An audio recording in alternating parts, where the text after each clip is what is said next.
ಭಾರತದ ಇತಿಹಾಸದಲ್ಲಿ ವಿಜಯನಗರ ಸಾಮ್ರಾಜ್ಯ ಅಂತಕ್ಕಂಥದ್ದು ಬಹಳ ಪ್ರಮುಖವಾಗಿರ್ತಕ್ಕಂತಹ ಒಂದು ಸಾಮ್ರಾಜ್ಯ ಮನೆತನ ಅಂತ. ಈ ವಿಜಯನಗರ ಸಾಮ್ರಾಜ್ಯ ಮನೆತನ ಅಂತಕ್ಕಂಥದ್ದು ಭಾರತದ ಇತಿಹಾಸ ಅಂದರೆ ವಿಜಯನಗರ ಸಾಮ್ರಾಜ್ಯದ ಸ್ಥಾಪನೆ ಅಂತಕ್ಕಂಥದ್ದು ಭಾರತದ ಇತಿಹಾಸದಲ್ಲಿ ಒಂದು ಪ್ರಮುಖವಾಗಿರ್ತಕ್ಕಂತಹ ಒಂದು ಘಟನೆಯಾಗಿದೆ. ಯಾಕಿದು ವಿಜಯನಗರ ಸಾಮ್ರಾಜ್ಯ ಅಂತಕ್ಕಂಥದ್ದು ವಿಜಯನಗರ ಸ್ಥಾಪನೆ ಅಂತಕ್ಕಂಥದ್ದು ಭಾರತದ ಇತಿಹಾಸದಲ್ಲಿ ಒಂದು ಪ್ರಮುಖವಾಗಿರ್ತಕ್ಕಂಥ ಘಟನೆ ಅಂತಕ್ಕಂಥದ್ದನ್ನು ನಾವಿಲ್ಲಿ ಪರಿಗಣಿಸಲಾಯಿತು ಅಂತಂದರೆ, ಈ ಸಾಮ್ರಾಜ್ಯ ಅಂತಕ್ಕಂಥ ಅಂದರೆ ವಿಜಯನಗರ ಸಾಮ್ರಾಜ್ಯ ಅಂತಕ್ಕಂಥದ್ದು ಅದು ಉನ್ನತಾವಸ್ಥೆಯಲ್ಲಿ ಇದ್ದಾಗ ಇಡೀ ದಕ್ಷಿಣ ಭಾರತವನ್ನು ಆಳ್ವಿಕೆ ಮಾಡಿರ್ತಕ್ಕಂಥ ಒಂದು ಸಾಮ್ರಾಜ್ಯ ಮನೆತನ ಅಂತ ಇತಿಹಾಸಕಾರ ಉಲ್ಲೇಖ ಮಾಡಿದ್ದಾರೆ. 1336ರಲ್ಲಿ ವಿಜಯನಗರ ಸಾಮ್ರಾಜ್ಯ ಅಂತಕ್ಕಂಥದ್ದು ಏನು ಕರ್ನಾಟಕದಲ್ಲಿ ಇದು ನೆಲೆಗೊಂಡು ಇದು ಸ್ಥಾಪನೆಯನ್ನ ಇದು ಆಯಿತು. ಇದು ಈ ಸಾಮ್ರಾಜ್ಯದ ಒಂದು ಧರ್ಮ ಮತ್ತು ಸಂಸ್ಕೃತಿಯನ್ನ ರಕ್ಷಣೆಯನ್ನ ಮಾಡೋದು ಅಷ್ಟೇ ಅಲ್ಲದೆ ಆ ಧರ್ಮ ಮತ್ತೆ ಸಂಸ್ಕೃತಿಯನ್ನ ಬೆಳೆಸ್ತಕ್ಕಂತಹ ಒಂದು ಕಾರ್ಯವನ್ನು ಕೂಡ ಇದು ಕೈಗೊಂಡಿದೆ. ಹಾಗಾದರೆ ವಿಜಯನಗರ ಸಾಮ್ರಾಜ್ಯ ಅಂತಕ್ಕಂಥದ್ದು ಏನು ಸ್ಥಾಪನೆಗೊಂಡು ಯಾವ ನದಿಯ ದಡದ ಮೇಲೆ ಈ ಒಂದು ವಿಜಯನಗರ ಸಾಮ್ರಾಜ್ಯ ಅಂತಕ್ಕಂಥದ್ದು ನೆಲೆಗೊಂಡು ಅಂತಂದ್ರೆ ತುಂಗಭದ್ರಾ ನದಿಯ ತೀರದ ಮೇಲೆ ಹಂಪಿ ಅಥವಾ ಆಗಿನ ವಿಜಯನಗರ ಅಂತಕ್ಕಂಥದ್ದು ವಿಜಯನಗರ ಸಾಮ್ರಾಜ್ಯದ ಒಂದು ರಾಜಧಾನಿಯಾಗಿದೆ. ಹೀಗೆ 1336ರಲ್ಲಿ ವಿಜಯನಗರ ಸಾಮ್ರಾಜ್ಯ ಅಂತಕ್ಕಂಥದ್ದು ಇಂದಿನ ಕರ್ನಾಟಕದಲ್ಲಿ ನೆಲೆಗೊಂಡ ನಂತರ ಇದಕ್ಕೆ ಹಂಪಿ ಅಂತಕ್ಕಂತಹ ಹೆಸರನ್ನು ನಾವು ಏನು ಉಲ್ಲೇಖವನ್ನು ಮಾಡ್ತೀವಿ, ಈ ಹಂಪಿ ಅಂತಕ್ಕಂಥ ಪದ ಇದು ಪಂಪಾಂಬಿಕಾ ಅಂತಕ್ಕಂತಹ ಒಂದು ದೇವತೆಯ ಹೆಸರಿನಿಂದ ಇದು ಅಸ್ತಿತ್ವವನ್ನು ಇದು ಪಡೆದುಕೊಂಡು. ಹಾಗಾದರೆ ಈ ಹಂಪಿ ಅಂತಕ್ಕಂಥದ್ದು ಅಥವಾ ಇಂದಿನ ಹಂಪಿ ಅಂತಕ್ಕಂಥದ್ದು ಇದು ಬಳ್ಳಾರಿ ಜಿಲ್ಲೆಯ ಹೊಸಪೇಟೆ ಅಂತಕ್ಕಂಥ ಒಂದು ತಾಲೂಕಿನಲ್ಲಿ ಬರ್ತಕ್ಕಂತಹ ಒಂದು ಪ್ರಮುಖವಾಗಿರ್ತಕ್ಕಂತಹ ಒಂದು ನೆಲೆ ಅಂತಕ್ಕಂಥದ್ದನ್ನ ಇಲ್ಲಿ ಉಲ್ಲೇಖವನ್ನು ಮಾಡ್ತೀವಿ. ಶ್ರೀ ವಿರೂಪಾಕ್ಷ ಅಂತಕ್ಕಂಥದ್ದು ಇದು ವಿಜಯನಗರದ ಅರಸರ ಒಂದು ಕುಲದೇವರು ಆಗಿದ್ರು. ಹೀಗೆ ಶ್ರೀ ವಿರೂಪಾಕ್ಷ ಇದು ವಿಜಯನಗರ ಸಾಮ್ರಾಜ್ಯದ ಕುಲದೇವರು ಮತ್ತು ಹಾಗೂ ರಾಜ ಮುದ್ರಿಕೆಯೂ ಕೂಡ ಇದು ಆಗಿತ್ತು.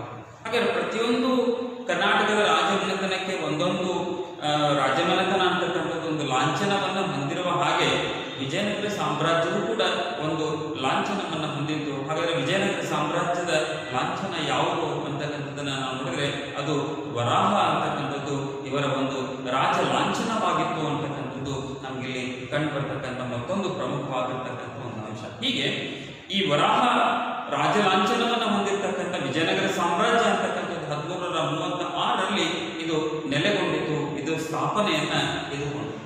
ಹಾಗಾದರೆ ಹೀಗೆ ನಾವು ವಿಜಯನಗರ ಸಾಮ್ರಾಜ್ಯದ ಸ್ಥಾಪನೆಯನ್ನ ನಾವು ನೋಡತಕ್ಕಂತಹ ನಿಟ್ಟಿನಲ್ಲಿ ನಾವು ನೋಡಿದಾಗ ಇಲ್ಲಿ ಸಹಜವಾಗಿ 1336 ಅಥವಾ ಸಾಮಾನ್ಯ ಶಕ 336ರಲ್ಲಿ ಸಂಗಮ ಅಂತಕ್ಕಂತಹ ಮನೆತನದ ಸಹೋದರರಾಗಿರ್ತಕ್ಕಂತಹ ಹರಿಹರ, ಬುಕ್ಕರಾಯ, ಮಾರಪ್ಪ, ಮುದ್ದಪ್ಪ, ಕಂಪಣ ಅಂತಕ್ಕಂಥವರು ಬಹಳಷ್ಟು ಮಹಾನ್ ಸಾಹಸಿಗರಾಗಿದ್ದಾರೆ.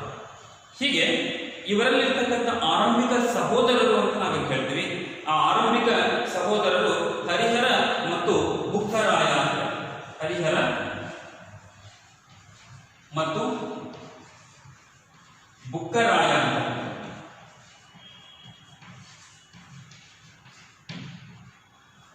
ಹೀಗೆ ಸಂಗಮ ಮನೆತನದ ಆರಂಭಿಕ ಸಹೋದರರಾಗಿರ್ತಕ್ಕಂಥ ಹರಿಹರ ಮತ್ತೆ ಬುಕ್ಕರಾಯ 1336ರಲ್ಲಿ ಅಂದರೆ 1336ರಲ್ಲಿ ಈ ಒಂದು ವಿಜಯನಗರ ರಾಜಮನೆತನವನ್ನು ಇವರು ತುಂಗಭದ್ರಾ ನದಿಯ ತೀರದ ದಡದಲ್ಲಿ ಈ ಒಂದು ಸಾಮ್ರಾಜ್ಯವನ್ನು ಈ ಒಂದು ರಾಜಮನೆತನವನ್ನು ಇವರಲ್ಲಿ ನೆಲೆಸಿದೆ. ಆದರೆ ಇವರು ಆರಂಭದಲ್ಲಿ ಇವರೇನು ರಾಜ್ಯ ಸ್ಥಾಪನೆ ಕೆಲಸವನ್ನ ಇವರು ಕೈಗೊಂಡರು ಹಂಪಿಗೆ ಸಮೀಪದಲ್ಲಿರ್ತಕ್ಕಂಥ ಆನೆಗುಂದಿ ಅಂತಕ್ಕಂಥ ಒಂದು ಸ್ಥಳದಲ್ಲಿ. ಇವತ್ತಿಗೂ ಕೂಡ ನಾವು ಆನೆಗುಂದಿ ಅಂತಕ್ಕಂಥ ಸ್ಥಳವನ್ನ ನಾವು ಬಳ್ಳಾರಿ ಜಿಲ್ಲೆಯಲ್ಲಿ ಕಾಣಬಹುದು. ಈ ಆನೆಗುಂದಿಯಲ್ಲಿ ರಾಜ್ಯವನ್ನ ಸ್ಥಾಪನೆ ಮಾಡ್ತಾರೆ. ಸ್ಥಾಪಿಸಿದ ರಾಜ್ಯಕ್ಕೆ ಅದೇ ಆನೆಗುಂದಿ ಅಂತಕ್ಕಂಥ ಪ್ರದೇಶವನ್ನ ರಾಜಧಾನಿಯನ್ನಾಗಿ ಮಾಡಿ ಆರಂಭದ ಕಾಲದಲ್ಲಿ ವಿಜಯನಗರದ ಈ ಆರಂಭಿಕ ಅರಸರು ತಮ್ಮ ರಾಜ್ಯದ ಆಳ್ವಿಕೆಯನ್ನ ಇವರಲ್ಲಿ ಕೈಗೊಂಡರು.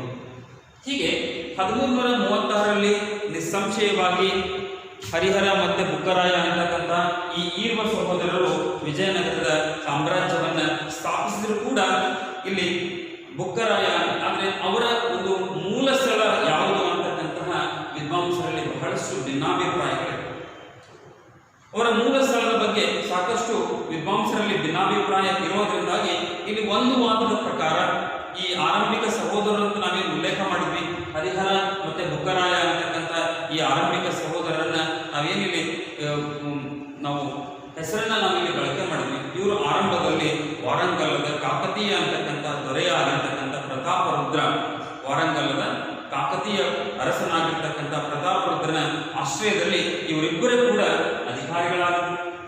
ಆದರೆ ಒಂದು ಮೂಲದ ಪ್ರಕಾರ ದೆಹಲಿ ಸುಲ್ತಾನರು ಮೊಹಮ್ಮದ್ ಬಿನ್ ತುಗ್ಲಕ್ ಅಂತಕ್ಕಂಥವನ ವಿರುದ್ಧ ಇವರು ದಂಡೆದ್ದು, ಅವ್ರ ವಿರುದ್ಧ ಬಂಡೆದ್ದು ಈ ಸಹೋದರರು ಹಂಪಿ ಪ್ರದೇಶದಲ್ಲಿ ತಮ್ಮ ರಾಜ್ಯವನ್ನ ನೆಲೆಗೊಳಿಸಿದರು ಅಂತಕ್ಕಂತಹ ವಿಚಾರವನ್ನ ಒಂದು ವಿದ್ವಾಂಸರು ಇವರ ಮೂಲದ ಬಗ್ಗೆ ಉಲ್ಲೇಖವನ್ನ ಮಾಡ್ತಾರೆ.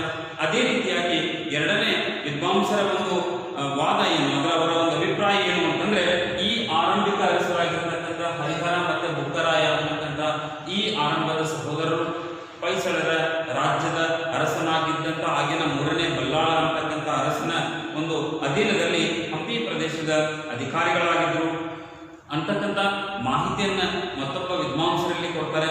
ಆದರೆ ಮತ್ತೊಂದು ಸಿದ್ಧಾಂತದ ಪ್ರಕಾರ ಇಲ್ಲಿ ಸಂಗಮ ಕಂಪಲಿಯ ಸಮೀಪದಲ್ಲಿರ್ತಕ್ಕಂತಹ ಕುಮ್ಮಟ ದುರ್ಗದ ಧೈರ್ಯಶಾಲಿ ಆಡಳಿತಗಾರನಾಗಿರ್ತಕ್ಕಂತಹ ಕುಮಾರರಾಮನ ಒಬ್ಬ ಸಂಬಂಧಿಕನಾಗಿದ್ದ, ಕುಮಾರರಾಮ ಅಂತಕ್ಕಂಥ ಒಬ್ಬ ಸಂಬಂಧಿಕನಾಗಿದ್ದ ಸಂಗಮ, ಹಾಗೆ ಅವನ ಮಕ್ಕಳಾಗಿರ್ತಕ್ಕಂತಹ ಇಲ್ಲಿ ಹರಿಹರ ಮತ್ತೆ ಬುಕ್ಕರಾಯ ಇವರು ವಿಜಯನಗರ ಸಾಮ್ರಾಜ್ಯವನ್ನ ಇಲ್ಲಿ ಸ್ಥಾಪನೆಯನ್ನ ಮಾಡಿದರು.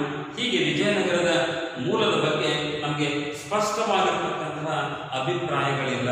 ಆದರೆ ನಿಸ್ಸಂಶಯವಾಗಿ 1336ರಲ್ಲಿ ವಿಜಯನಗರ ಸಾಮ್ರಾಜ್ಯವನ್ನ ನಾವಿಲ್ಲಿ ಹರಿಹರ ಮತ್ತೆ ಬುಕ್ಕರಾಯ ಅಂತಕ್ಕಂತಹ ಈ ಈರುವ ಸಹೋದರರು ಇಲ್ಲಿ ಆರಂಭವನ್ನ ಮಾಡ್ತಾರೆ.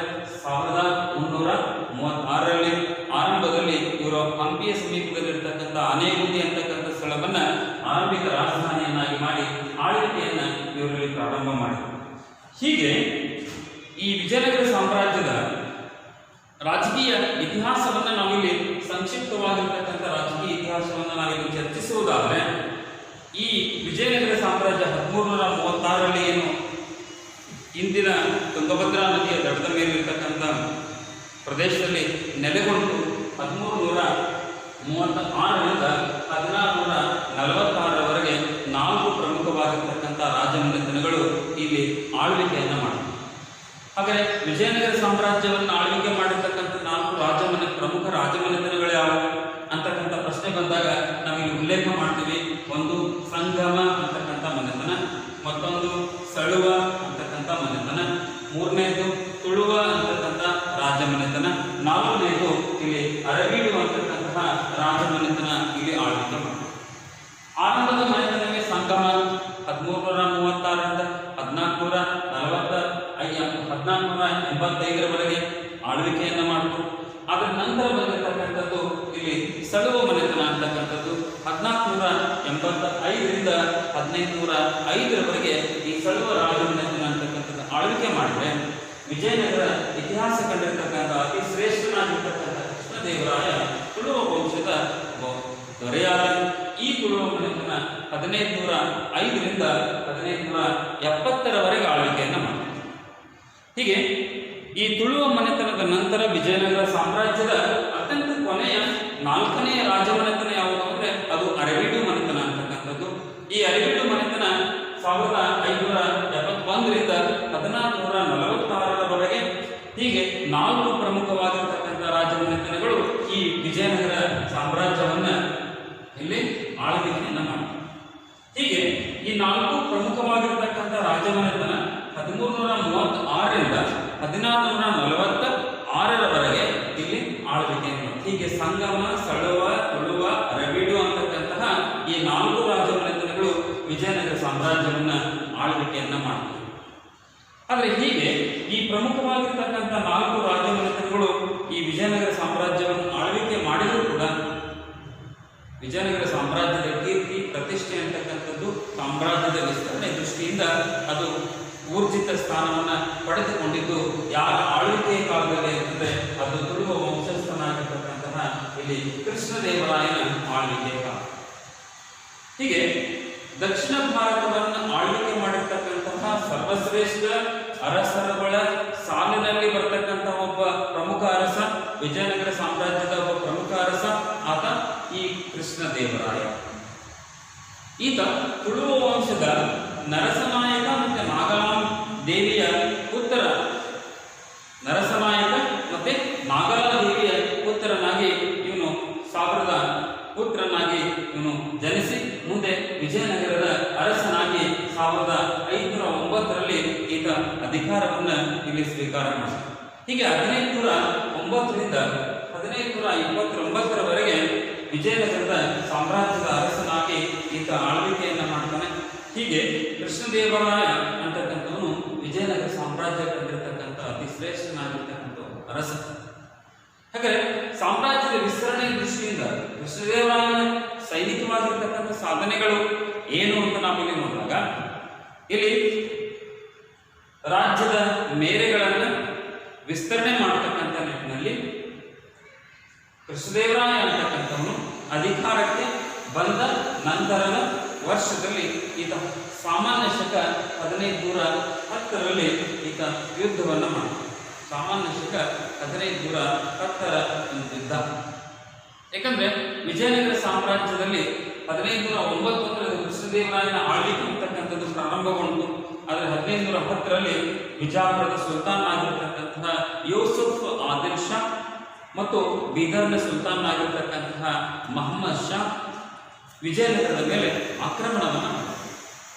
ಹೀಗೆ ಈ ಇವರಿಬ್ಬರು ಕೂಡ ಜಂಟಿ ಪಡೆಗಳನ್ನು ರಚಿಸಿಕೊಂಡು, ಯೂಸುಫ್ ಆದಿಲ್ ಶಾ ಮತ್ತೆ ಬೀದರ್ನ ಸುಲ್ತಾನ್ ಆಗಿರ್ತಕ್ಕಂಥ ಮಹಮ್ಮದ್ ಶಾ ಜಂಟಿ ಪಡೆಗಳನ್ನು ರಚನೆ ಮಾಡಿಕೊಂಡು ಈತ ಕೃಷ್ಣದೇವರಾಯನ ಮೇಲೆ ಆಕ್ರಮಣವನ್ನು ಮಾಡ್ತಾರೆ. ಸಾಮಾನ್ಯ ಶಕ 1510ರಲ್ಲಿ ಕೃಷ್ಣದೇವರಾಯ ವೈರಿಗಳ ಆಕ್ರಮಣವನ್ನು ಹಿಮ್ಮೆಟ್ಟಿಸಿದ. ಹಾಗಾದ್ರೆ ಯಾವ ರೀತಿಯಾಗಿರ್ತಕ್ಕಂತಹ ಆಕ್ರಮಣವನ್ನ ಕೃಷ್ಣದೇವರಾಯ ಅಂತಕ್ಕಂಥವನು ಇಲ್ಲಿ ಹಿಮ್ಮೆಟ್ಟಿಸಿದ ಅಂತಂದ್ರೆ ಏನು, ಇಲ್ಲಿ ಬಿಜಾಪುರದ ಸುಲ್ತಾನ್ ಆಗಿರ್ತಕ್ಕಂಥ ಯೂಸುಫ್ ಆದಿಲ್ ಶಾ ಮತ್ತೆ ಇಲ್ಲಿ ಬೀದರ್ನ ಸುಲ್ತಾನ್ ಆಗಿರ್ತಕ್ಕಂಥ ಮಹಮ್ಮದ್ ಶಾ ಜಂಟಿ ಪಡೆಗಳನ್ನು ರಚಿಸಿಕೊಂಡು ಕೃಷ್ಣದೇವರಾಯನ ವಿರುದ್ಧ ಆಕ್ರಮಣವನ್ನು ಕೈಗೊಂಡಾಗ ಬಿಜಾಪುರದ ಸುಲ್ತಾನ್ ಆಗಿರ್ತಕ್ಕಂತಹ ಯೂಸುಫ್ ಆದಿಲ್ ಶಾ ಯುದ್ಧದಲ್ಲಿಯೇ ಹೋರಾಟವನ್ನು ಮಾಡ್ತಾನೆ, ತನ್ನ ಪ್ರಾಣವನ್ನು ಆತ ಇಲ್ಲಿ ಕಳೆದುಕೊಂಡ. ಹೀಗೆ 1510ರ ಯುದ್ಧದಲ್ಲಿ ಬಿಜಾಪುರದ ಸುಲ್ತಾನ್ ಆಗಿರ್ತಕ್ಕಂಥ ಯೂಸುಫ್ ಆದಿಲ್ ಶಾನನ್ನ ಈತ ಪರಾಭವಗೊಳಿಸಿ ಅವನನ್ನು ಯುದ್ಧದಲ್ಲಿ ಹತನಾಗುವುದರೊಂದಿಗೆ ಕೃಷ್ಣದೇವರಾಯನಿಗೆ ರಾಯಚೂರು ಕೋಟೆ ಅಂತಕ್ಕಂಥದ್ದು ಇಲ್ಲಿ ವಶವಾಯಿತು. ಹೀಗೆ 1510ರಲ್ಲಿ ತುಂಗಭದ್ರಾ ದುವಾ ಪ್ರದೇಶಗಳನ್ನು ವಶಪಡಿಸಿಕೊಳ್ಳುವುದರ ಮುಖಾಂತರವಾಗಿ ಬಿಜಾಪುರದ ಸುಲ್ತಾನರ ಮೇಲೆ ತನ್ನ ಯಶಸ್ವಿ ದಿಗ್ವಿಜಯವನ್ನು ಕೃಷ್ಣದೇವರಾಯ ಅಂತಕ್ಕಂಥವನು ಇಲ್ಲಿ ಕೈಗೊಳ್ಳುತ್ತಾನೆ. 1510ರಲ್ಲಿ ಬಿಜಾಪುರದ ಸುಲ್ತಾನ್ ಮೇಲೆ ಇವನು ಯುದ್ಧದಲ್ಲಿ ನಿರತನಾಗಿದ್ದಾಗ 1513ರ ಕಾಲಾವಧಿಯಲ್ಲಿ ಉಮ್ಮತ್ತೂರಿನ ಪಾಳೆಗಾರನಾಗಿರ್ತಕ್ಕಂತಹ ಗಂಗರಾಜ ಅಂತಕ್ಕಂಥ ಉಮ್ಮತ್ತೂರು ಇಂದಿನ ಚಾಮರಾಜನಗರ ಜಿಲ್ಲೆಯಲ್ಲಿ ಬರ್ತಕ್ಕಂತಹ ಒಂದು ಪ್ರದೇಶ ಉಮ್ಮತ್ತೂರು ಅಂತಕ್ಕಂಥದ್ದು ಅಂದು ಪಾಳೆಗಾರರ ಆಳ್ವಿಕೆಗೆ ಒಳಪಟ್ಟಿರ್ತಕ್ಕಂಥ ಒಂದು ಪ್ರದೇಶ ಆಗಿತ್ತು. ಈ ಉಮ್ಮತ್ತೂರಿನ ನಾಯಕನಾಗಿರ್ತಕ್ಕಂಥ ಗಂಗರಾಜ ವಿಜಯನಗರದ ವಿರುದ್ಧ ಇವನು ಬಂಡಾಯವನ್ನು ಕೈಗೊಳ್ತಾನೆ. ಅಂದರೆ ತಾನೊಬ್ಬ ಸ್ವತಂತ್ರನಾಗಿರ್ತಕ್ಕಂತಹ ಪಾಳೆಗಾರ ಅಂತಕ್ಕಂಥದ್ದನ್ನು ಅವನು ಇಲ್ಲಿ ಘೋಷಿಸಿಕೊಳ್ತಾನೆ. ಈ ನಿಟ್ಟಿನಲ್ಲಿ ಕೃಷ್ಣದೇವರಾಯ ಪೆನುಗೊಂಡು ಪ್ರದೇಶವನ್ನು ಗೆದ್ದು ನಂತರ ಉಮ್ಮತ್ತೂರಿನ ಕೋಟೆ ಮೇಲೆ ಮುತ್ತಿಗೆಯನ್ನು ಹಾಕ್ತಾನೆ. ಪೆನುಗೊಂಡು ಪ್ರದೇಶವನ್ನು ಮತ್ತು ವಶಪಡಿಸಿಕೊಳ್ತಾನೆ. ಮುಂದೆ ಉಮ್ಮತ್ತೂರಿನ ಕಡೆ ತನ್ನ ಸೈನ್ಯ ಪಡೆಯನ್ನು ಮುನ್ನಡೆಸ್ತಾನೆ. ಕಾಲಾನಂತರದಲ್ಲಿ ಈ ಉಮ್ಮತ್ತೂರಿನ ಕೋಟೆಯನ್ನು ಈತ ಮುತ್ತಿಗೆ ಹಾಕ್ತಾನೆ. ಹೀಗೆ ಅವನ ಬಂಡಾಯವನ್ನು ಪ್ರತ್ಯೇಕ ಉಮ್ಮತ್ತೂರಿನ ಪಾಳೆಗಾರನಾಗಿರ್ತಕ್ಕಂಥ ಗಂಗರಾಜನ ಒಂದು ಬಂಡಾಯವನ್ನು ಕೃಷ್ಣದೇವರಾಯನ ವಿರುದ್ಧ ಏನು ಕೈಗೊಂಡಿದ್ದ, ಆ ಬಂಡಾಯವನ್ನು ಈತ ಹತ್ತಿಕ್ಕಿ ಶಿವನ ಸಮುದ್ರ, ಶ್ರೀರಂಗಪಟ್ಟಣ ಕೋಟೆಗಳನ್ನು ಕೃಷ್ಣದೇವರಾಯ ಅಂತಕ್ಕಂಥವನು ಇಲ್ಲಿ ವಶಪಡಿಸಿಕೊಳ್ತಾನೆ. ಹೀಗೆ 1513ರ ಈ ಒಂದು ಕಾಲಾವಧಿಯಲ್ಲಿ ಉಮ್ಮತ್ತೂರಿನ ಗಂಗರಾಜ ಅಂತಕ್ಕಂಥವನು ಏನು ಉಮ್ಮತ್ತೂರಿನ ಪ್ರದೇಶದ ಒಬ್ಬ ಪಾಳೆಗಾರನಾಗಿದ್ದ. ಈತ ಕೃಷ್ಣದೇವರಾಯನ ವಿರುದ್ಧ ಬಂಡೆದ್ದಿದ್ದ. ಹಾಗೆ ಆ ಒಂದು ಕೈಗೊಂಡಿರ್ತಕ್ಕಂಥ ಬಂಡಾಯವನ್ನು ಕೃಷ್ಣದೇವರಾಯ ಇಲ್ಲಿ ಹತ್ತೆಕ್ಕಿ ಉಮ್ಮತ್ತೂರಿನ ಕೋಟೆಯನ್ನು 1513ರಲ್ಲಿ ವಶಪಡಿಸಿಕೊಳ್ತಾನೆ. ಮುಂದೆ ಶಿವನ ಸಮುದ್ರ ಮಾರ್ಗ ಮಧ್ಯದಲ್ಲಿ ಬರ್ತಕ್ಕಂಥ ನಿಟ್ಟಿನಲ್ಲಿ ಶಿವನ ಸಮುದ್ರ ಮತ್ತೆ ಶ್ರೀರಂಗಪಟ್ಟಣ ಅಂತಕ್ಕಂತಹ ಕೋಟೆಗಳನ್ನು ಈತ ಇಲ್ಲಿ ವಶಪಡಿಸಿಕೊಳ್ತಾನೆ. ಈ ಕೃಷ್ಣದೇವರಾಯ ಅಂತಕ್ಕಂಥನು ಉಮ್ಮತ್ತೂರಿನ ಪಾಳೆಗಾರನಾಗಿರ್ತಕ್ಕಂಥ ಗಂಗರಾಜನನ್ನ ಹತ್ತಿಕ್ಕಂತಹ ನಿಟ್ಟಿನಲ್ಲಿ ಈತ ಒಂದು ಕೋಟೆಯನ್ನು 1513ರಲ್ಲಿ ವಶಪಡಿಸಿಕೊಂಡ. ಆಗ ಇಲ್ಲಿ 1513ರಿಂದ 18ರವರೆಗೆ ಕಳಿಂಗದ ಮೇಲೆ ಕೃಷ್ಣದೇವರಾಯ ಅಂತಕ್ಕಂಥವನು ತನ್ನ ದಿಗ್ವಿಜಯವನ್ನ ಇಲ್ಲಿ ಕೈಗೊಳ್ತಾನೆ. ಹಾಗಾದರೆ ಗಜಪತಿ ಪ್ರತಾಪರುದ್ರ ದೇವ ಅಂತಕ್ಕಂಥವನು ಕಳಿಂಗದ ಒಬ್ಬ ಅರಸನಾಗಿದ್ದ. ಹೀಗೆ 1513ರಲ್ಲಿ ಒರಿಸ್ಸಾ ಗಜಪತಿ ಪ್ರತಾಪರುದ್ರನನ್ನ ಸೋಲಿಸಲಿಕ್ಕೆ ಕೃಷ್ಣದೇವರಾಯ ಅಂತಕ್ಕಂಥವನು ಕಳಿಂಗದ ಮೇಲೆ ದಿಗ್ವಿಜಯವನ್ನು ಕೈಗೊಂಡ. ಹಾಗಾದರೆ ಈ ಕಳಿಂಗದ ದಿಗ್ವಿಜಯ ಅಂತಕ್ಕಂಥದ್ದು 1513ರಲ್ಲಿ ಆರಂಭವಾಗುತ್ತೆ. ಅದು 1518ರಲ್ಲಿ ಅದು ಕೊನೆಗೊಳ್ಳುತ್ತೆ. ಈ ಕಳಿಂಗದ ದಿಗ್ವಿಜಯ ಅಂತಕ್ಕಂಥದ್ದು ಇದು ಸುಮಾರು 5 ಹಂತಗಳಲ್ಲಿ ನಡೆಯುತ್ತೆ. ಕಳಿಂಗದ ದಿಗ್ವಿಜಯ ಅಂತಕ್ಕಂಥದ್ದು ಎಷ್ಟು ಹಂತಗಳಲ್ಲಾಯಿತು ಅಂದರೆ ಅದು 5 ಹಂತಗಳಲ್ಲಾಗುತ್ತೆ. ಹಾಗಾದರೆ ನಾವು ಮೊದಲನೇ ಹಂತದ ಒಂದು ವಿವರಣೆಯನ್ನು ನಾವಿಲ್ಲಿ ನೋಡೋದಾದ್ರೆ ಉದಯಗಿರಿ ಕೋಟೆಯನ್ನು ಇವನು ವಶಪಡಿಸಿಕೊಳ್ಳ. ಕೃಷ್ಣದೇವರಾಯ ತಲುಪತಕ್ಕಂಥ ಸ್ಥಳ ಯಾವುದಾಗಿತ್ತು? ಅದು ಕಳಿಂಗದ ರಾಜ್ಯವನ್ನು ತಲುಪಬೇಕಾಗಿತ್ತು. ಕಳಿಂಗ ಅಂದರೆ ಇಂದಿನ ಒರಿಸ್ಸಾ ಅಂತಕ್ಕಂಥ ರಾಜ್ಯ. ಈ ಒರಿಸ್ಸಾ ರಾಜ್ಯವನ್ನು ಇವನು ತಲುಪಬೇಕು ಅಂದರೆ ಆಂಧ್ರ ಪ್ರದೇಶವನ್ನು ದಾಟಿ ಇವನು ಒರಿಸ್ಸಾ ರಾಜ್ಯಕ್ಕೆ ಇವನು ಹೋಗಬೇಕಾಗುತ್ತೆ. ಹೀಗೆ ಆರಂಭದಲ್ಲಿ ಮೊದಲ ಹಂತದಲ್ಲಿ ಈತ ಉದಯಗಿರಿ ಕೋಟೆಯನ್ನು ಈತ ವಶಪಡಿಸಿಕೊಳ್ಳ. ಅಂದರೆ ಕೃಷ್ಣದೇವರಾಯ ಅಂತಕ್ಕಂಥವನ್ನ ಇಬ್ಬರು ಮಡದಿಯರು, ತಿರುಮಲಾಂಬ ಮತ್ತು ಚಿನ್ನಲಾಂಬ ಅಂತಕ್ಕಂತಹ ಇಬ್ಬರು ಮಡದಿಯರು. ಈ ಮಡದಿಯರು ಯಾವಾಗ ಈ ಉದಯಗಿರಿ ಕೋಟೆಯನ್ನು ಈತ ವಶಪಡಿಸಿಕೊಳ್ತಾನೋ ಈತ ತಿರುಪತಿಯ ಒಂದು ವೆಂಕಟೇಶ್ವರನಿಗೆ ಇಲ್ಲಿ ತನ್ನ ಇಬ್ಬರು ಮಡದಿಯರೊಂದಿಗೆ ಇವನು ತಿರುಪತಿಗೆ ಪ್ರಯಾಣವನ್ನು ಬೆಳೆಸಿ ಅಲ್ಲಿ ವೆಂಕಟೇಶ್ವರನ ಆರಾಧನೆಯನ್ನು ಇವರು ಕೈಗೊಂಡರು ಅಂತಕ್ಕಂತಹ ಮಾಹಿತಿ ನಮಗೆ ಇತಿಹಾಸದಲ್ಲಿ ಕಂಡುಬರುತ್ತೆ. ಆದರೆ ಅದೇ ಉದಯಗಿರಿಯಿಂದ ಮರಳಿ ಇವನು ರಾಜ್ಯಕ್ಕೆ ಬರ್ತಕ್ಕಂಥ ಸಂದರ್ಭದಲ್ಲಿ ಒಂದು ಕೃಷ್ಣನ ವಿಗ್ರಹವನ್ನು ಇವನು ತೆಗೆದುಕೊಂಡು ಬಂದಿರ್ತಾನೆ. ಆ ಕೃಷ್ಣನ ವಿಗ್ರಹವನ್ನು ಇಲ್ಲಿ ಅದನ್ನು ಒಂದು ಭವ್ಯವಾಗಿರ್ತಕ್ಕಂತಹ ಒಂದು ಹಂಪಿಯಲ್ಲಿ ಒಂದು ಕೃಷ್ಣನ ದೇವಾಲಯವನ್ನು ಈತ ಇಲ್ಲಿ ನೆಲೆಗೊಳಿಸಿ. ಹೀಗೆ ಆರಂಭದ ಹಂತದ ಪ್ರಯತ್ನ ಕೃಷ್ಣದೇವರಾಯನು ಉದಯಗಿರಿ ಕೋಟೆಯನ್ನು ವಶಪಡಿಸಿಕೊಂಡು ಮತ್ತೆ ಒರಿಸ್ಸಾ ಕಡೆ ಅವನು ಮುನ್ನುಗ್ಗಬೇಕಾಗಿತ್ತು. ಹೀಗಾಗಿ ಅವನು ತನ್ನ ಯೋಜನೆಯ ಹಾಗೆ ಉದಯಗಿರಿ ವಿಶಾಲವಾಗಿರ್ತಕ್ಕಂತಹ ಒಂದು ಅಭೇದವಾಗಿರ್ತಕ್ಕಂಥ ಕೋಟೆ, ಆ ಉದಯಗಿರಿ ಕೋಟೆಯನ್ನು ಈತ ಇಲ್ಲಿ ವಶಪಡಿಸಿಕೊಂಡು ಅಲ್ಲಿ ತಂದಿರತಕ್ಕಂಥ ಒಂದು ಕೃಷ್ಣನ ಒಂದು ವಿಗ್ರಹವನ್ನು ಈತ ಬಾಲಕೃಷ್ಣನ ವಿಗ್ರಹವನ್ನು ಹಂಪಿಯಲ್ಲಿ ಪ್ರತಿಷ್ಠಾಪನೆಯನ್ನು ಮಾಡಿ ಅದಕ್ಕೊಂದು ಭವ್ಯವಾಗಿರ್ತಕ್ಕಂಥ ಒಂದು ದೇವಾಲಯವನ್ನು ನಿರ್ಮಾಣ ಮಾಡಿ. ಇನ್ನು ಇದು ಮೊದಲ ಹಂತದ ದಿಗ್ವಿಜಯ. ಎರಡನೇ ಹಂತದ ಪ್ರಯತ್ನ ಅಂತಂದ್ರೆ ಇದು ಕೊಂಡವೀಡು ಕೋಟೆಯ ಒಂದು ಮುತ್ತಿಗೆ. ಹಾಗಾದರೆ ಕೃಷ್ಣದೇವರಾಯ ಅಂತಕ್ಕಂಥ ಒರಿಸ್ಸಾ ರಾಜ್ಯವನ್ನ ತಲುಪತಕ್ಕಂತಹ ನಿಟ್ಟಿನಲ್ಲಿ ಈತ ಕೊಂಡವೀಡು ಎರಡನೇ ಹಂತದ ಒಂದು ಮುತ್ತಿಗೆ ಅಂದರೆ ಅದು ಕೊಂಡವೀಡು ಕೋಟೆಯ ಮುತ್ತಿಗೆ. ಇಲ್ಲಿ ಒರಿಸ್ಸಾದ ಗಜಪತಿ ಪ್ರತಾಪರುದ್ರ ದೇವ ಅಂತಕ್ಕಂಥ ಅರಸನಿಂದ ಅವನಿಗೆ ಪ್ರಬಲವಾಗಿರ್ತಕ್ಕಂಥ ಬೆಂಬಲಿಗರು ಇಲ್ಲಿ ಕೊಂಡವೀಡು ಕೋಟೆಗಳಲ್ಲಿದ್ದರು. ಅವರು ರೆಡ್ಡಿಗಳು. ಪ್ರಬಲವಾಗಿರ್ತಕ್ಕಂಥ ರೆಡ್ಡಿಗಳನ್ನು ಕೃಷ್ಣದೇವರಾಯ ಅಂತಕ್ಕಂಥವನು ತನ್ನ ಸೈನಿಕ ದಿಗ್ವಿಜಯಗಳಿಂದ ಅವರನ್ನು ಪರಾಭವಗೊಳಿಸಿ ನಂತರ ಆ ಒಂದು ಕೋಟೆಯ ಒಂದು ಆಳ್ವಿಕೆಯನ್ನು ತನ್ನ ಸಹೋದರನಾಗಿರ್ತಕ್ಕಂಥ ಸಾಳ್ವ ತಿಮ್ಮ ರಸನಿಗೆ, ಸಾಳ್ವ ತಿಮ್ಮರಸ ಅಂತಕ್ಕಂಥವನಿಗೆ ಈತ ಆತನ ಆಡಳಿತದ ಒಂದು ಪ್ರದೇಶದ ಉಸ್ತುವಾರಿಯನ್ನು ಕೊಂಡವೀಡು ಕೋಟೆಯ ಉಸ್ತುವಾರಿಯನ್ನು ಆ ಕೊಂಡವೀಡು ಪ್ರದೇಶದಲ್ಲಿರ್ತಕ್ಕಂಥ ರೆಡ್ಡಿಗಳನ್ನು ಪ್ರಬಲವಾಗಿರತಕ್ಕಂಥ ಪ್ರತಾಪರುದ್ರನ ಬೆಂಬಲಿಗರವರು ಆ ರೆಡ್ಡಿಗಳನ್ನು ಈತ ಪರಾಭವಗೊಳಿಸಿ ಆ ಕೋಟೆಯನ್ನು ಕೊಂಡವೀಡು ಪ್ರದೇಶದ ಕೋಟೆಯನ್ನು ಇಲ್ಲಿ ತಿಮ್ಮರಸ ಅಂತಕ್ಕಂಥ ಸಾಳ್ವ ತಿಮ್ಮನಿಗೆ ಅವನಿಗೆ ಅಧಿಕಾರವನ್ನು ಈತ ಇಲ್ಲಿ ಬಿಟ್ಟುಕೊಡ. ಇನ್ನು ಮೂರನೇ ಹಂತದಲ್ಲಾಗಿರ್ತಕ್ಕಂಥ ಪ್ರಯತ್ನ ಯಾವುದು ಅಂದರೆ ಅದು ಇಲ್ಲಿ ವಿಜಯವಾಡ ಹಾಗೂ ಕೊಂಡಪಲ್ಲಿ ದುರ್ಗ. ದುರ್ಗ ಅಂದ್ರೆ ಕೋಟೆ. ವಿಜಯವಾಡ ಮತ್ತೆ ಕೊಂಡಪಲ್ಲಿ ಅಂತಕ್ಕಂಥ ಒಂದು ದುರ್ಗಗಳನ್ನು ಕೃಷ್ಣದೇವರಾಯ ಇಲ್ಲಿ ವಶಪಡಿಸಿಕೊಳ್ತಾನೆ. ಆದರೆ ಇಲ್ಲೊಂದು ಮಹತ್ವವಾಗಿರ್ತಕ್ಕಂಥ ಘಟನೆ ಸಂಭವಿಸುತ್ತೆ. ಈ ಎರಡು ಕೋಟೆಗಳು ವಿಜಯವಾಡ ಮತ್ತು ಕೊಂಡಪಲ್ಲಿ ದುರ್ಗಗಳನ್ನು ವಶಪಡಿಸಿಕೊಳ್ತಕ್ಕಂಥ ನಿಟ್ಟಿನಲ್ಲಿ ಗಜಪತಿ ಪ್ರತಾಪರುದ್ರ ದೇವ ಅಂತಕ್ಕಂಥವನು ಮುಖಾಮುಖಿಯಾಗಿ ಆದರೂ ಕೂಡ ಆದರೆ ಗಜಪತಿಯ ಪ್ರತಾಪರುದ್ರ ದೇವ ಯುದ್ಧ ಭೂಮಿಯಿಂದ ಅವನು ಪಲಾಯನವನ್ನು ಹೀಗೆ ಗಜಪತಿ ಪ್ರತಾಪರುದ್ರ ದೇವ ಈ ಕೋಟೆಗಳಿಂದ ಪಲಾಯನವನ್ನು ಮಾಡಿದರೂ ಕೂಡ ಕೃಷ್ಣದೇವರಾಯ ಇಲ್ಲಿ ವಿಜಯವಾಡ ಮತ್ತು ಕೊಂಡಪಲ್ಲಿ ಅಂತಕ್ಕಂಥ ದುರ್ಗಗಳನ್ನ ಇವನು ವಶಪಡಿಸಿಕೊಂಡ. ಹೀಗೆ ಇದು ಮೂರನೇ ಹಂತದಲ್ಲಾಗಿರ್ತಕ್ಕಂತಹ ಒಂದು ಜಯ. ಕೃಷ್ಣದೇವರಾಯ ಒರಿಸ್ಸಾ ಪ್ರದೇಶದ ಮೇಲೆ ದಿಗ್ವಿಜಯಗಳನ್ನು ಕೈಗೊಳ್ತಕ್ಕಂಥ ನಿಟ್ಟಿನಲ್ಲಿ ಮೂರನೇ ಹಂತದಲ್ಲಾಗಿರ್ತಕ್ಕಂತಹ ಒಂದು ಪ್ರಯತ್ನ ಏನು ಅಂತಂದ್ರೆ ಇಲ್ಲಿ ಪ್ರತಾಪರುದ್ರ ದೇವ ಮುಖಾಮುಖಿಯಾಗಿ ಕೂಡ ಅವನು ಯುದ್ಧ ಭೂಮಿಯಿಂದಲೇ ಪಲಾಯನ ಮಾಡತಕ್ಕಂಥ ಸಂದರ್ಭ ಇಲ್ಲಿ ಒದಗಿ ಬಂದು ಅವನು ಪಲಾಯನ ಕೈಗೊಂಡು ಕೂಡ ಇವನು ವಿಜಯವಾಡ ಮತ್ತು ಕೊಂಡಪಲ್ಲಿ ಅಂತಕ್ಕಂತಹ ದುರ್ಗಗಳನ್ನು ಕೃಷ್ಣದೇವರಾಯ ಅಂತಕ್ಕಂಥವನು ಇಲ್ಲಿ ವಶಪಡಿಸಿಕೊಂಡ. ಆದರೆ ಈ ನಾಲ್ಕನೇ ಹಂತದಲ್ಲಿ ತೆಲಂಗಾಣ ರಾಜ್ಯದಲ್ಲಿ ಬರ್ತಕ್ಕಂಥ ಪ್ರಮುಖ ಕೋಟೆಗಳನ್ನು ವಶಪಡಿಸಿಕೊಳ್ತಾರೆ.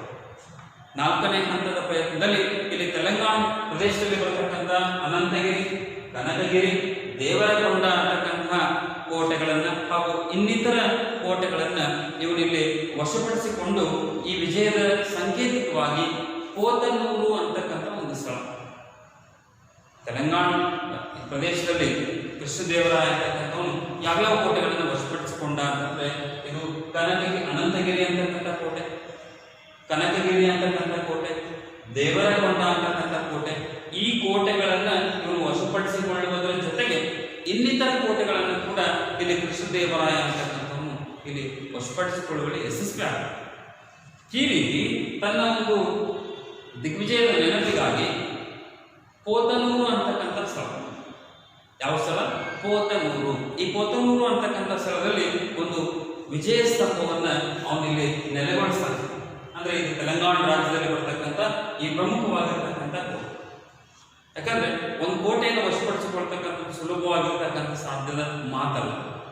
ಆ ಕೋಟೆಗಳನ್ನು ಭೇದಿಸಬೇಕಾಗತ್ತೆ, ಅಲ್ಲಿರ್ತಕ್ಕಂಥ ವೈರಿಗಳನ್ನ ಅವನು ಪರಾಭವಗೊಳಿಸಬೇಕಾಗತ್ತೆ. ಅದರ ನಂತರ ಆ ಕೋಟೆ ಕೃಷ್ಣದೇವರಾಯನ ಅಧೀನದಲ್ಲಿ ತರ್ತಕ್ಕಂಥ ಪ್ರಯತ್ನವನ್ನು ಅವರಲ್ಲಿ ಕೈಗೊಳ್ಳಬೇಕಾಗುತ್ತೆ. ಹೀಗೆ ಶೌರ್ಯ ಸಾಹಸಗಳಿಂದ ಜೀವದ ಒಂದು ಹಂಗನ್ನ ತೊರೆದು ವಿಜಯನಗರದ ಸೈನಿಕರು ಇಲ್ಲಿ ತೆಲಂಗಾಣ ಪ್ರದೇಶದಲ್ಲಿ ಬರ್ತಕ್ಕಂಥ ಅನಂತಗಿರಿ, ಕನಕಗಿರಿ, ದೇವರಕೊಂಡ ಅಂತಕ್ಕಂಥ ಕೋಟೆಗಳನ್ನು ಇವರು ವಶಪಡಿಸಿಕೊಂಡ್ರು. ಹೀಗೆ ಈ ಒಂದು ವಶಪಡಿಸಿಕೊಂಡಿರ್ತಕ್ಕಂತಹ ವಿಜಯದ ನೆನಪಿಗಾಗಿ ಸಾಂಕೇತಿಕವಾಗಿ ಪೋತನೂರು ಅಂತಕ್ಕಂಥ ಸ್ಥಳದಲ್ಲಿ ಒಂದು ವಿಜಯ ಸ್ತಂಭವನ್ನು ಇಲ್ಲಿ ನೆನೆಸ್ತಾರೆ. ಆದರೆ ಐದನೇ ಯಶಸ್ವಿ ಒಂದು ಸಾಧನೆ ಏನು ಅಂತಂದ್ರೆ ಒರಿಸ್ಸಾದ ಪ್ರತಾಪರುದ್ರದ ದೇವನ ರಾಜಧಾನಿಯಾಗಿರ್ತಕ್ಕಂಥ ಕಟಕ್ ಪ್ರದೇಶಕ್ಕೆ ಈಗ ನೇರವಾಗಿರ್ತಕ್ಕಂಥ ಒಂದು ಮುತ್ತಿಗೆಯನ್ನ ಕೃಷ್ಣದೇವರಾಯ ಅಂತಕ್ಕಂಥ ಐದನೇ ಹಂತದಲ್ಲಾಗಿರ್ತಕ್ಕಂಥ ಪ್ರಯತ್ನ ನೋಡಿ. ಒರಿಸ್ಸಾ ಅಂತಕ್ಕಂಥ ರಾಜ್ಯ ಅಂದ್ರೆ ಕಳೆದ ದಿಗ್ವಿಜಯವನ್ನು ಕೃಷ್ಣದೇವರಾಯ ಕೈಗೊಂಡಾಗ ಹಂತ ಹಂತಗಳಲ್ಲಿ ಬೇರೆ ಬೇರೆ ಕೋಟೆಗಳನ್ನ ಭೇದಿಸಲು ಅಸಾಧ್ಯವಾಗಿರ್ತಕ್ಕಂಥ ಕೋಟೆಗಳನ್ನು, ಅದು ಕೊಂಡಬೇಡು ಇರ್ಬೋದು, ಅನಂತಗಿರಿ, ದೇವರಕೊಂಡ ಅಂತಕ್ಕಂಥದ್ದು ಇರ್ಬೋದು, ಹೀಗೆ ಅನೇಕ ಕೋಟೆಗಳನ್ನ ಇಲ್ಲಿ ವಶಪಡಿಸಿಕೊಳ್ಳುವುದರ ಮುಖೇನವಾಗಿ ಅಂತಿಮವಾಗಿ ರಾಜಧಾನಿಗೆ ಆಕ್ರಮಣವನ್ನು ಮಾಡ್ತಾನೆ. ಇದು ಐದನೆಯ ಹಂತದಲ್ಲಾಗಿರ್ತಕ್ಕಂಥ ಒಂದು ಪ್ರಯತ್ನ. ಐದನೇ ಹಂತದ ಪ್ರಯತ್ನ ಏನು ಅಂತಂದಾಗ ಒರಿಸ್ಸಾದ ರಾಜ್ಯದ ಪ್ರತಾಪರುದ್ರ ದೇವ ಅಂತಕ್ಕಂಥ ಅರಸನ ರಾಜಧಾನಿ ಯಾವುದು ಅಂದ್ರೆ ಅದು ಕಟಕ್. ಹೀಗೆ ಅಂತಿಮವಾಗಿ ಕಟಕ್ ಪ್ರದೇಶಕ್ಕೆ ಮುತ್ತಿಗೆಯನ್ನು ಹಾಕ್ತಾನೆ. ಈ ಸಂದರ್ಭದಲ್ಲಿ ಪ್ರತಾಪರುದ್ರ ದೇವ ಶಾಂತಿ ಸಂಧಾನಕ್ಕೆ ಬಂದ.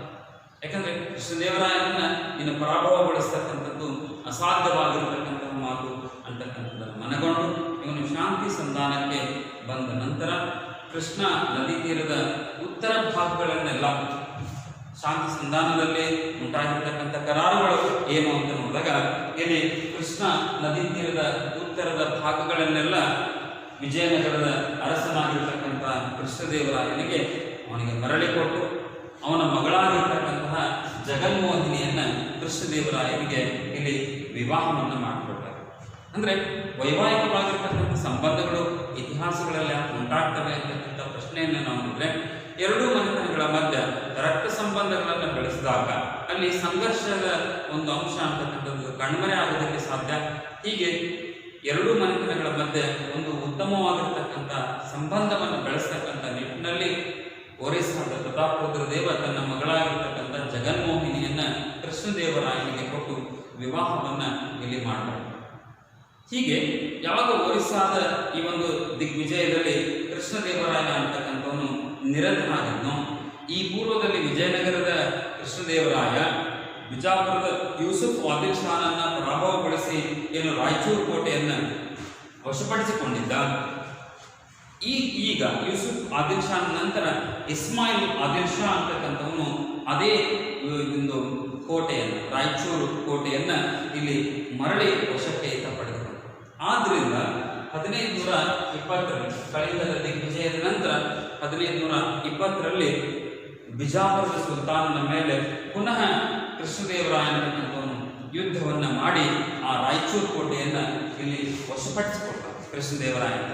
1520ರಲ್ಲಿ ಬಿಜಾಪುರದ ಸುಲ್ತಾನನೊಡನೆ ಇಲ್ಲಿ ಯುದ್ಧವಾಗುತ್ತೆ. ಅದಕ್ಕೆ ರಾಯಚೂರು ಯುದ್ಧ ಅಂತ ಹೇಳ್ತಾರೆ, 1520. ಹಾಗಾದ್ರೆ ಈ ರಾಯಚೂರು ಯುದ್ಧ ಯಾಕಾಯ್ತು ಅಂತ ನೋಡಿದಾಗ, ಒರಿಸ್ಸಾದ ದಿಗ್ವಿಜಯದಲ್ಲಿ ಕೃಷ್ಣದೇವರಾಯ ಅಂತಕ್ಕಂಥವನು ನಿರತನಾಗಿದ್ದಾಗ ಬಿಜಾಪುರದ ಸುಲ್ತಾನನಾಗಿರ್ತಕ್ಕಂಥ ಇಸ್ಮಾಯಿಲ್ ಆದಿಲ್ ಶಾ ರಾಯಚೂರು ಕೋಟೆಯನ್ನು ಮರಳಿ ಪಡೆದುಕೊಂಡ. ಈ ನಿಟ್ಟಿನಲ್ಲಿ ಅವನ ಮೇಲೆ ಯುದ್ಧದ ಕಾರ್ಯಾಚರಣೆಯನ್ನು ಕೈಗೊಂಡು ಆ ರಾಯಚೂರು ಕೋಟೆಯನ್ನು ಇಲ್ಲಿ ಮರಳಿ ಪಡೆದ.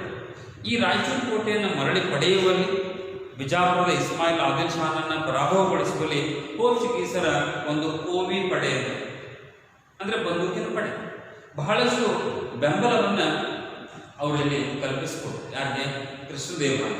ಹೀಗೆ ಈ ಒಂದು ಕೋವಿ ಪಡೆ ಅಂತಕ್ಕಂಥದ್ದು ಏನು ಪೋರ್ಚುಗೀಸರ ಸೈನ್ಯ ಕೃಷ್ಣದೇವರಾಯನಿಗೆ ಒಂದು ಬೆಂಬಲವನ್ನು ಕೊಟ್ಟಿದ್ದರಿಂದಾಗಿ ಆ ಪೋರ್ಚುಗೀಸರೊಂದಿಗೆ ಒಂದು ವ್ಯಾಪಾರ ಸಂಬಂಧವನ್ನು ಬೆಳೆಸ್ಕೊಳ್ತಾನೆ. ಅಂದರೆ ಪೋರ್ಚುಗೀಸರ ಬಳಿ ಈ ಒಂದು ಕುದುರೆಗಳ ಪೂರೈಸತಕ್ಕಂತಹ ಏಕಸ್ವಾಮ್ಯದ ವ್ಯಾಪಾರಕ್ಕೆ ಅಲ್ಲಿ ಕೃಷ್ಣದೇವರಾಯ ಅಂತಕ್ಕಂಥವನು ಪೋರ್ಚುಗೀಸರಿಗೆ ಒಂದು ಮಂಜೂರನ್ನು.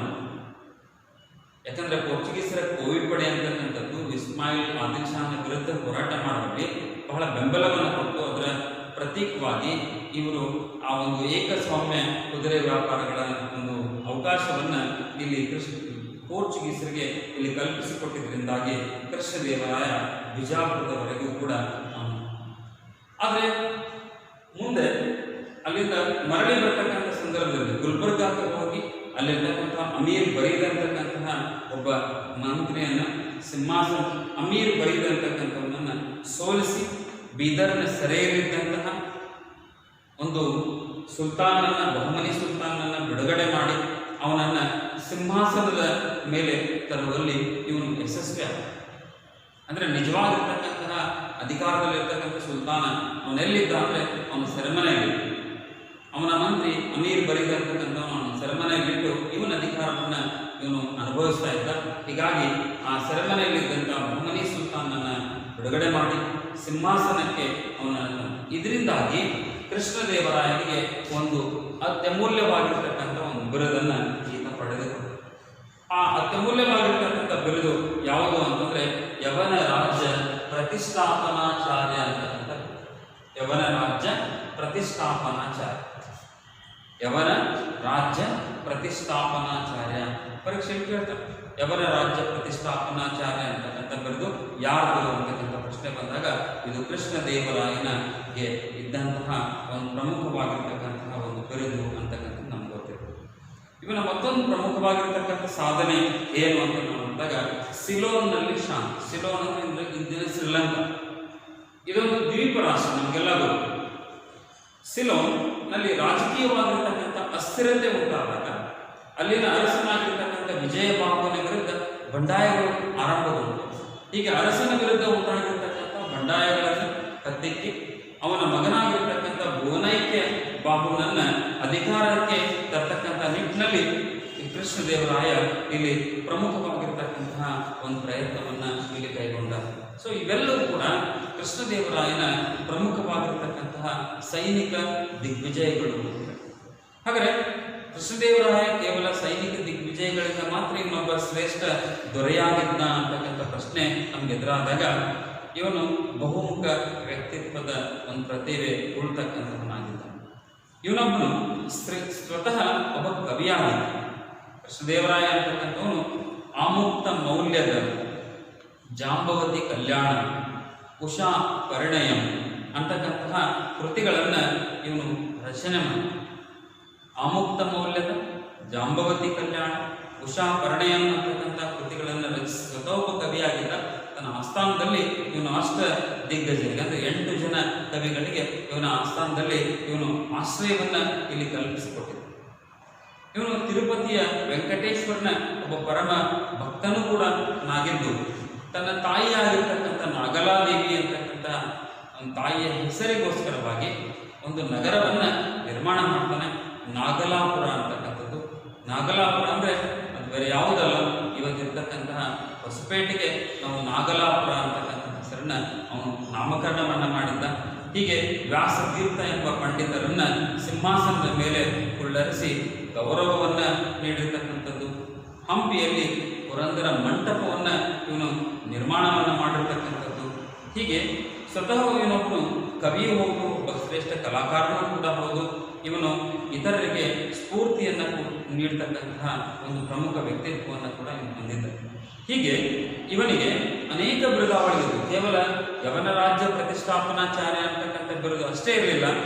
ಇವನಿಗಿರ್ತಕ್ಕಂಥ ಪ್ರಮುಖವಾಗಿರ್ತಕ್ಕಂಥ ಬಿರುದುಗಳಲ್ಲಿ ಕನ್ನಡ ರಾಜ್ಯ ರಮಣ ಅಂತಕ್ಕಂಥ ಬಿರುದು ಕೂಡ ಕೃಷ್ಣದೇವರಾಯನಿಗೆ ಸಲ್ತಕ್ಕಂಥದ್ದು.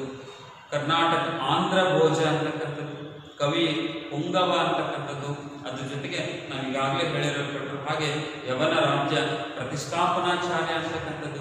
ಹೀಗೆ ಇವೆಲ್ಲವುಗಳು ಕೂಡ ವಿಜಯನಗರದ ಕೃಷ್ಣದೇವರಾಯನಿಗೆ ಇರ್ತಕ್ಕಂತಹ ಪ್ರಮುಖವಾಗಿರ್ತಕ್ಕಂಥ ಬಿರುದಾವಳಿಗಳು. ಪರೀಕ್ಷೆ ದೃಷ್ಟಿಯಿಂದ 2 ಮಾರ್ಕ್ಸ್ಗೆ ನಮಗೆ ಕೇಳ್ಬೋದು. ಏನು ಕೇಳ್ಬೋದು? ಆಮುಕ್ತ ಮೌಲ್ಯದ ಕೃತಿಯನ್ನು ರಚಿಸಿದವರು ಯಾರು ಅಂತ ಕೇಳ್ಬೋದು. ಕೃಷ್ಣದೇವರಾಯನ ಹೆಸರನ್ನ ಉಲ್ಲೇಖವನ್ನು ಮಾಡ್ತೀವಿ.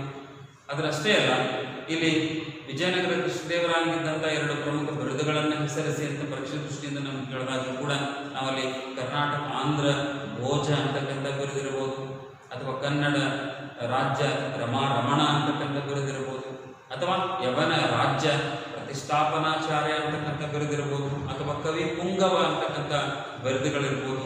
ಹೀಗೆ ಬಹುಮುಖ ವ್ಯಕ್ತಿತ್ವದ ಒಬ್ಬ ಶ್ರೇಷ್ಠ ದೊರೆಯಾಗಿ ವಿಜಯನಗರದ ಸಾಮ್ರಾಜ್ಯದ ಮೇರೆಗಳನ್ನು ಹೆಚ್ಚಿಸುವುದು ಅಷ್ಟೇ ಅಲ್ಲ, ವಿವಿಧ ಕ್ಷೇತ್ರಗಳಲ್ಲಿ ಪ್ರೋತ್ಸಾಹವನ್ನು ನೀಡುವುದರ ಮುಖ್ಯವಾಗಿ ಇದೊಬ್ಬ ಶ್ರೇಷ್ಠನಾಗಿರ್ತಕ್ಕಂತಹ ಅರಸ ಅಂತಕ್ಕಂಥ ಹೆಗ್ಗಳಿಕೆಯನ್ನು ಕೃಷ್ಣದೇವರಾಯ ಅಂತಕ್ಕಂಥವನು ಇಲ್ಲಿ ಪಡೆದುಕೊಂಡಿದ್ದಾನೆ.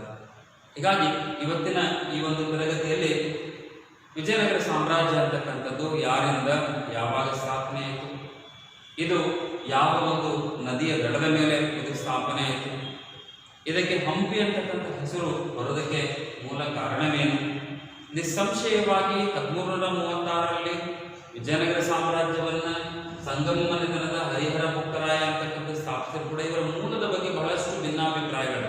ಒಂದು ಮೂಲದ ಪ್ರಕಾರ ಇವರು ವಾರಂಗಲದ ಪ್ರತಾಪರುದ್ರ ದೇವನ ಬಳಿ ಇರತಕ್ಕಂಥ ಅಧಿಕಾರಿಗಳಾಗಿದ್ದು ಹೇಳ್ತಾರೆ. ಮತ್ತೊಂದು ಮೂಲದ ಪ್ರಕಾರ ಹೊಯ್ಸಳರ 3ನೇ ಬಲ್ಲಾಳನ ಅಧಿಕಾರದಲ್ಲಿ ಇವರು ಇದ್ರು ಅಂತ ಹೇಳ್ತಾರೆ. ಹೀಗೆ ಬೇರೆ ಬೇರೆ ಮೂಲಗಳ ಬಗ್ಗೆ ಹೇಳಿದ್ರು ಕೂಡ ಇತಿಹಾಸಕಾರರಲ್ಲಿ ಏಕ ಅಭಿಪ್ರಾಯಗಳಿಲ್ಲ. ಆದಾಗ್ಯೂ ಕೂಡ ವಿಜಯನಗರದ ರಾಜಕೀಯ ಇತಿಹಾಸವನ್ನು ನೋಡ್ಬೇಕಾದ್ರೆ 1336ರಿಂದ 1646ರವರೆಗೆ 4 ಪ್ರಮುಖವಾಗಿರ್ತಕ್ಕಂಥ ರಾಜಮನೆತನಗಳು ಆಳ್ವಿಕೆ ಮಾಡಿದವು. ಸಂಗಮ, ಸಳುವ, ತೊಡುವ, ಅರವೀಡು ಅಂತಕ್ಕಂಥ ಮನೆತನ. ಹೀಗೆ 1336ರಿಂದ 1485ರವರೆಗೆ ಸಂಗಮ, 1485ರಿಂದ 1505ರವರೆಗೆ ಸಳುವ, 1505ರಿಂದ 1570ರವರೆಗೆ ತುಳುವ, 1571ರಿಂದ 1646ರವರೆಗೆ ಅರವೀಡು ಅಂತಕ್ಕಂಥ ಕೊನೆಯ ಮನೆತನ. ಹೀಗೆ 4 ಪ್ರಮುಖವಾಗಿರ್ತಕ್ಕಂಥ ಮನೆತನಗಳು ಆಳ್ವಿಕೆಯನ್ನು ಮಾಡುವ ವಿಜಯನಗರ ಸಾಮ್ರಾಜ್ಯ ಕಂಡಿರ್ತಕ್ಕಂಥ ಶ್ರೇಷ್ಠ ಅರಸ ಯಾರು ಅಂದರೆ ಕೃಷ್ಣದೇವರಾಯ. ಈ ಕೃಷ್ಣದೇವರಾಯನ ಹಲವಾರು ದಿಗ್ವಿಜಯಗಳನ್ನು ನಾವಿವತ್ತು ಚರ್ಚೆ ಮಾಡ್ತೀವಿ. ಇದು ಬಹಳ ಮುಖ್ಯವಾಗಿರ್ತಕ್ಕಂಥ ಪ್ರಶ್ನೆ.